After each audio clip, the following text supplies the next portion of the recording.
Hello and welcome to Skill Bangla. এ সময় মোটামুটি ভারতবর্ষের পৌষ মাস চলছে আর তুর্কি, চীন, আমেরিকা আর ইউকে এই চারটে দেশের সর্বনাশ চলছে। কি ব্যাপার? লাস্ট 2-3 দিনে জিওপলিটিক্সের কি আপডেট চলুন পরিষ্কার করে বুঝে নেওয়া যাক এক এক করে। তো প্রথমে তুর্কির কথায় আসা যাক। দেখুন, আমাদের ভারতবর্ষের যিনি ডেপুটি আর্মি চিফ, এই রকম একজন র্যাঙ্কের মানুষ, তিনি একটি অনুষ্ঠানে খুব ক্লিয়ার করে অপারেশন সিঁদুরের সময় পাকিস্তান যে একা ছিল না, পাকিস্তানের পিছনে চীন এবং তুর্কি ছিল, সেটাকে ওই লেভেলের একজন মানুষ অফিসিয়ালি পাবলিশ করে দিয়েছেন। দেখুন কি বলছেন উনি পরিষ্কার, ওনার ভিডিওটাকেই আমি এখান থেকে চালাচ্ছি, একটু মন দিয়ে 10-15 সেকেন্ড শুনে নিন। Another important thing during Op Sindoor was air defense. তুর্কির ব্যাপারটা আগে শুনে নিন। Turkey also played a very important role in providing the type of support that was there. Director, of course, he's been giving from before.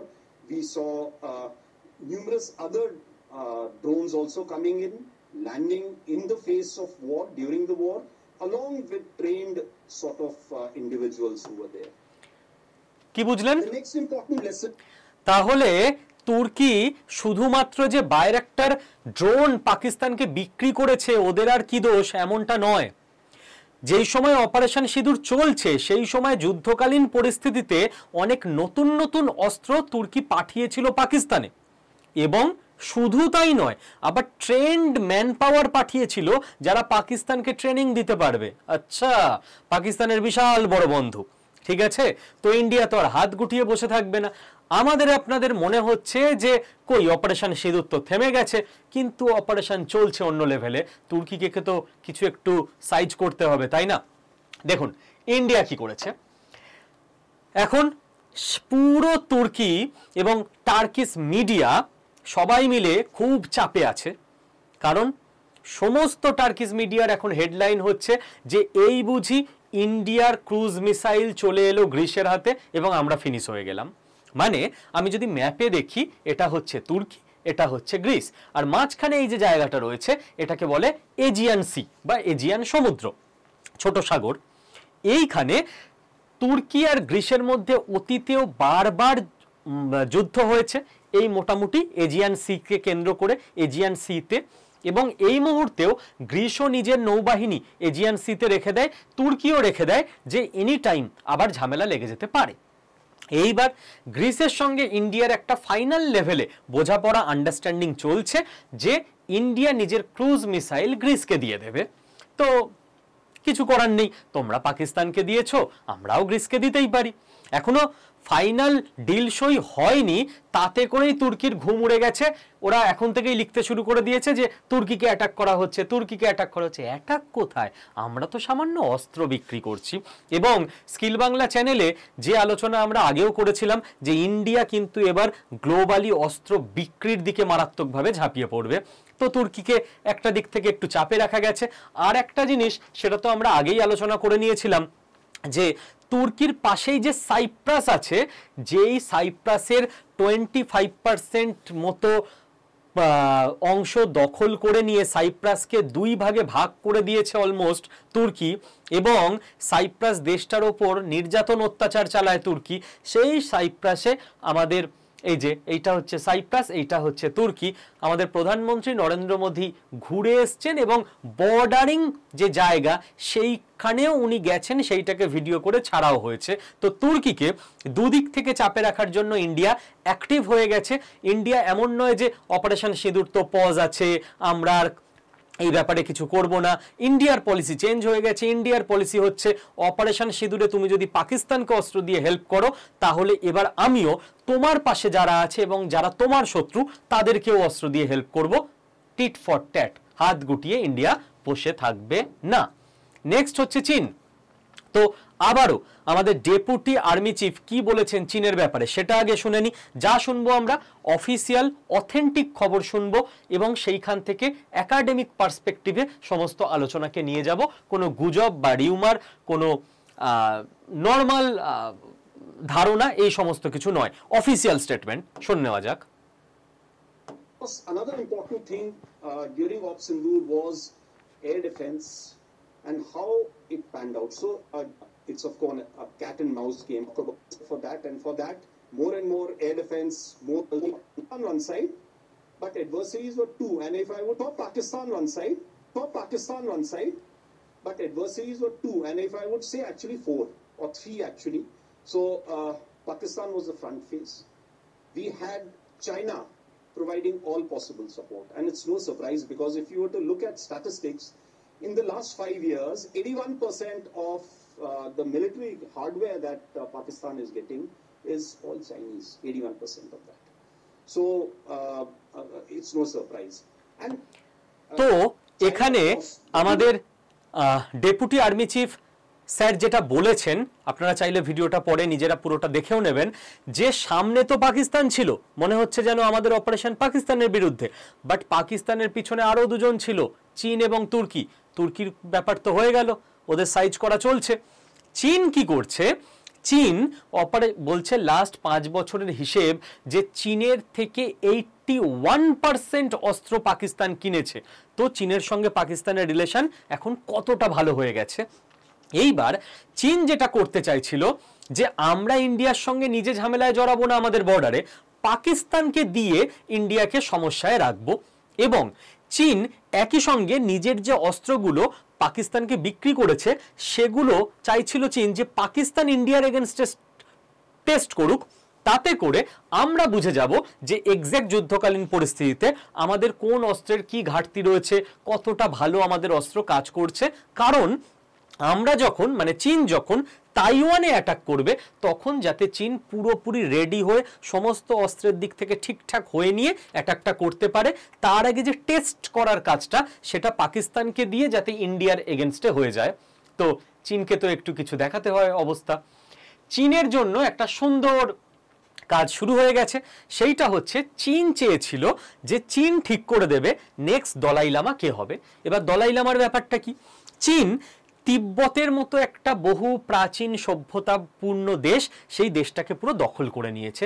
শুধু দখল করে নেয়নি, এতটা ঠান্ডা মাথার হিংস্র দেশ চীন যে তিব্বতকে দখল করার পর চীনের যে কমিউনিস্ট সরকার, কমিউনিস্ট পার্টির সরকার, তারা কি করেছে, তিব্বতের এক একটা ফ্যামিলিতে ধরুন 5 জন আছে, বাবা মা ছেলে মেয়ে ঠাকুমা বা দাদু কেউ একজন, এই 5 জন মানুষকে চীন একটা বিশাল বড় দেশ 5টা জায়গায় পাঠিয়ে দিয়েছে বাধ্যতামূলক। গোটা তিব্বতে এটা করেছে যে এদের ফ্যামিলিকেই একসঙ্গে রাখবো না, এদের পরের জেনারেশন জানবেই না যে এদেরকে কিভাবে দখল করে অত্যাচার করে আমরা চাইনিজ বানিয়ে দিয়েছি।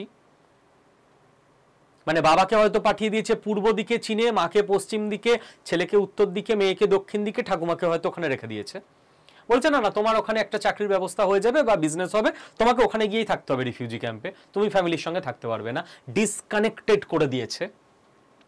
এইভাবে পুরো তিব্বতকে চীন দখল করেছে। কিন্তু তিব্বতীরাও মহান সভ্যতার অংশ।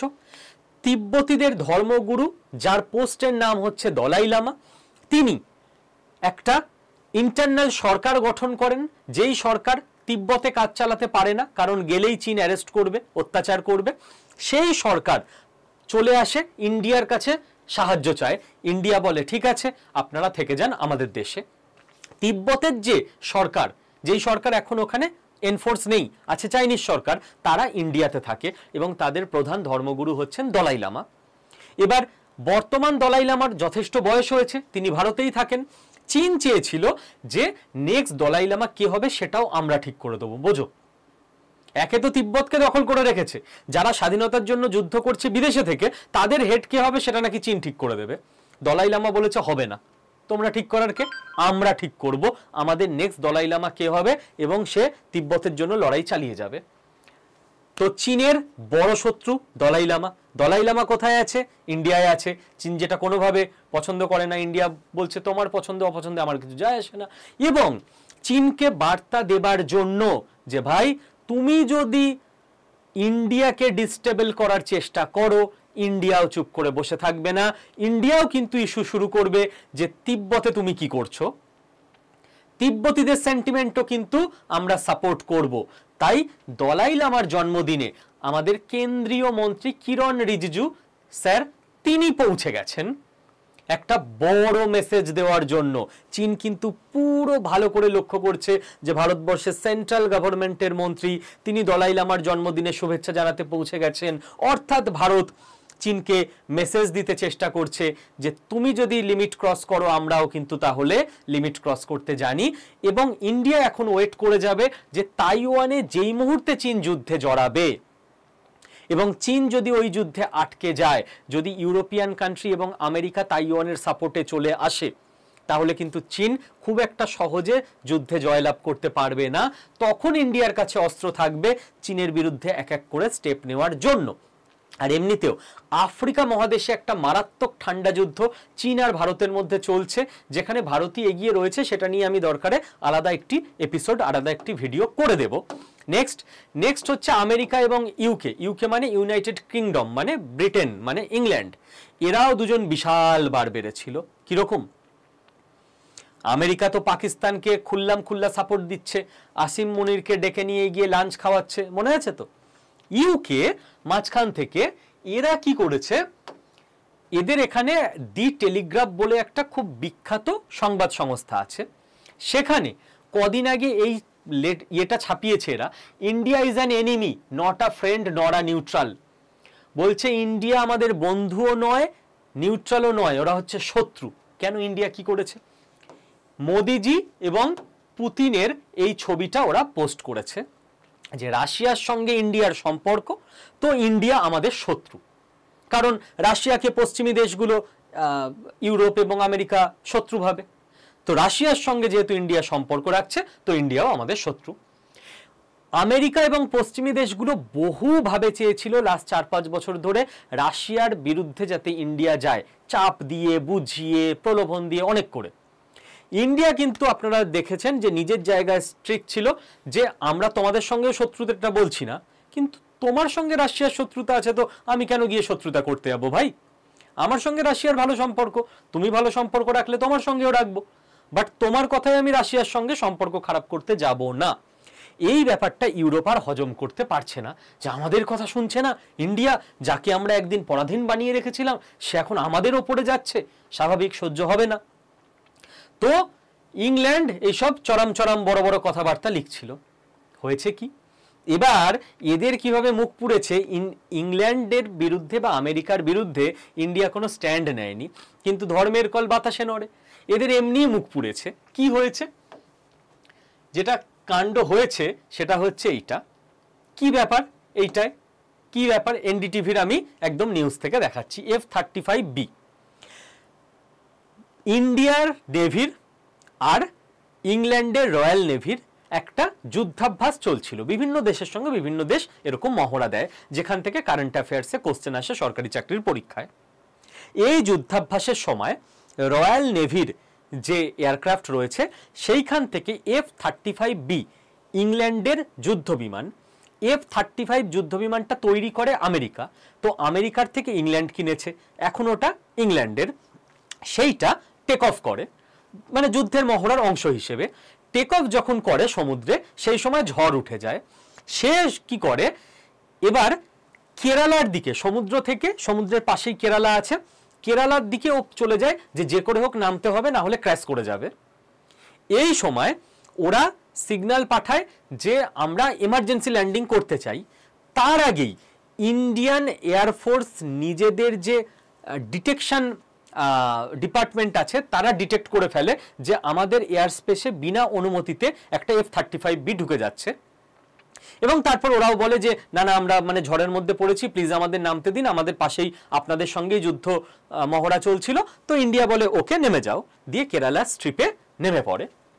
এইবার আমেরিকার প্রথম মুখ পুড়ল, আমেরিকা সারা পৃথিবীতে ঢাক পিটিয়ে যায় যে আমাদের F-35 হচ্ছে স্টেলথ কোয়ালিটি আছে, মানে কোনো দেশে ঢুকে যাবে তার রাডার ধরতে পারবে না। ইন্ডিয়ার রাডারে ধরা পড়ে গেছে। F-35 এর যে ব্র্যান্ড পুরো শেষ, সারা পৃথিবী হাসছে, এত বড় বড় বুকুনি যে কোথাও ধরা পড়বে না ইন্ডিয়াতে, তো ঢোকার সময় ধরা পড়ে গেল। এবং ইন্ডিয়ান এয়ারফোর্স ওটা সঙ্গে সঙ্গে টুইট করে দিয়েছে যে আমরা কিন্তু ধরে ফেলেছি এটা ঢুকছে সারা পৃথিবীর কাছে, ক্লিয়ার মেসেজ। নেক্সট কথা, এই যে কেরালায় এটা আছে, অনেক চেষ্টা করেছে আমেরিকা এবং ইংল্যান্ড মিলে ওটাকে সারানো টারানো, ওটা ওখান থেকে নড়তেও পারছে না, উড়তেও পারছে না, সারানোও যাচ্ছে না। দিয়ে এখন যেটা খবর এসছে যে ব্রিটিশরা মানে ইংল্যান্ডের ইঞ্জিনিয়াররা সায়েন্টিস্টরা এসে, আমেরিকার লোকরা এসে ওই F-35B যুদ্ধ বিমানটাকে পুরোটা ডিসম্যান্টেল করবে, মানে ভাঙবে, মানে পার্টসগুলোকে খুলবে, খুলে একটা বড় ক্যারিয়ার বিমান আসবে মালপত্র নিয়ে যাওয়ার, সেইখানে ওই ভাঙাচোরা মালপত্রগুলোকে খুলে নিয়ে যাবে, নিয়ে গিয়ে সারাবে, সারিয়ে ওটাকে ঠিক করবে। এবার এই নিউজটা 20 দিন হয়ে গেছে, পশ্চিমী দেশগুলো পুরো চুপ ছিল। ইন্ডিয়ার যদি কোনো জিনিস এরকম ফেল করতো, ঢাক ঢোল পিটিয়ে প্রচার করে দিত, ইন্ডিয়ান জিনিস ফেল করে গেছে, ইন্ডিয়া ফেল করে গেছে। এবার ব্রিটিশ জিনিস আমেরিকার তৈরি, সুপার ফ্লপ, স্টেলথ কোয়ালিটিও ধরা পড়ে গেছে, 20 দিন ধরে সারাতেও পারেনি। এতদিন নিজেরা টু শব্দ করছিল না, চুপচাপ ছিল যে কেউ জানতে পারবে না। বাট ইন্ডিয়াতে 150 কোটি মানুষ আছে, ইন্ডিয়ান নাগরিকরা এখন সচেতন, সবাই টুইট করে, ফেসবুক করে, ইনস্টাগ্রাম করে, ইউটিউব করে সারা পৃথিবীকে জানিয়ে দিয়েছে এই হচ্ছে F-35B। ডোনাল্ড ট্রাম্প চারদিকে গিয়ে ঢাক পিটিয়ে বেড়ায়, F-35 এটা নেওয়া উচিত, বেস্ট এয়ারক্রাফট। সেই এয়ারক্রাফটের এই অবস্থায় ইন্ডিয়াতে পড়ে আছে, না নড়ছে, না উঠতে পারছে, না সারানো যাচ্ছে। তো আমেরিকা এবং ইংল্যান্ড দুজনের একসঙ্গে পুরো ব্র্যান্ড ভ্যালু F-35 এবং দুটো দেশের অনেকটা পড়ে গেছে আমরা বলতে পারি। ঠিক তুর্কি চীনের বিরুদ্ধে তো ব্যবস্থা চলবে, আমেরিকা ইংল্যান্ডকে ভগবানই সাহায্য করছে, আর ইন্ডিয়াকে কিন্তু এই সময় পরিষ্কার কথা হতে হবে নিজে থেকে আত্মনির্ভর, কোনো দেশের ওপর ভরসা নয়। কারণ একটা থিওরি যেটা বলছে, সত্যি মিথ্যে বোঝা মুশকিল, যে আমেরিকা এবং ইংল্যান্ড একসঙ্গে প্ল্যান করে এই যুদ্ধবিমানকে মহড়া থেকে ইন্ডিয়ার দিকে ঢুকিয়ে দিয়েছিল ইন্ডিয়ার এয়ার ডিফেন্সকে টেস্ট করার জন্য, যে দেখি তো ধরতে পারে কিনা। যদি ধরতে পারে বলবো এই এমার্জেন্সি ল্যান্ডিং, আমি ঢুকতে চাইনি। এবার যদি সেটা হয়েও থাকে তো ওরা চূড়ান্তভাবে ব্যর্থ হয়েছে এবং এতটাই মুখ পুড়েছে যে এখন ঠিক করে আর উড়িয়ে নিয়ে যেতে পারছে না। এটা সত্যি না মিথ্যে আমরা কেউ জানি না, একটা তত্ত্ব বলছে যেটা হতে পারে। তো অনেকগুলো আপডেট আশা করি আমরা ক্লিয়ার করতে পারলাম, এবং একটা অত্যন্ত ইম্পর্টেন্ট ইনফরমেশন দিয়ে রাখি, সেটা হচ্ছে স্টক মার্কেটে আমরা অনেককে আপনাদেরকে শিক্ষিত করতে পেরেছি। এরপরে আপনারা বলেছিলেন যে ডেটা এন্ট্রির যে প্রাইভেটে বিভিন্ন কোম্পানিতে চাকরি হয়, সেই ব্যাপারে যদি আপনাদেরকে আমরা হেল্প করতে পারি, গাইড করতে পারি। তো ইয়েস, ডেটা এন্ট্রি চাকরির ব্যাপারে টোটাল একটা কারিকুলাম আমরা তৈরি করেছি, যেখানে প্রাইভেট বিভিন্ন কোম্পানিতে আপনাদের চাকরি হতে পারবে, এবং কোম্পানিতে ইন্টারভিউ পর্যন্ত পৌঁছে দেবার দায়িত্ব সেখানে আমরা নিয়েছি বিশেষ কিছু ব্যাপারে। ইন্টারভিউ অ্যাসিওর্ড কোর্স বলা চলে এটাকে। এবার কি অ্যাকচুয়ালি এই ডেটা এন্ট্রি, কোথায় আপনার চাকরি হতে পারে, কত স্যালারি হতে পারে, ইন্টারভিউ অ্যাসিওর্ড কাদের জন্য, কতগুলো কোম্পানিতে ইন্টারভিউ জন্য আপনাকে আমরা একদম নির্দিষ্ট কন্ট্যাক্ট করে পাঠিয়ে দেব, সমস্ত বৃত্তান্ত, কবে থেকে এই ক্লাস শুরু হবে, বাংলায় ক্লাস হবে, সমস্ত কিছু আমি এই ভিডিওতে বলে আর দীর্ঘায়িত করব না ভিডিওটা। যারা ইন্টারেস্টেড তারা আমার অফিসিয়াল হোয়াটসঅ্যাপ নাম্বারটা সেভ করে নিন, এখনই এই ভিডিওটা দেখার সঙ্গে সঙ্গে এই নাম্বারে ফোন করবেন না, মেসেজ করবেন না, হোয়াটসঅ্যাপে জাস্ট একটা হাই লিখে পাঠান, আপনার কাছে অটোমেটিক আমার হোয়াটসঅ্যাপ গ্রুপের লিঙ্ক চলে যাবে, সেইভাবেই সেট করা আছে। আপনি ওই লিঙ্কটায় জাস্ট ক্লিক করবেন, আমার স্কিল বাংলা শুভদীপ স্যার বলে হোয়াটসঅ্যাপ গ্রুপে আপনি জয়েন হয়ে যাবেন। একটু ধৈর্য ধরে একটা দিন হোয়াটসঅ্যাপ গ্রুপে থাকবেন, হোয়াটসঅ্যাপ গ্রুপেই সমস্ত তথ্য আপনাকে জানিয়ে দেওয়া হবে। All the best, thank you.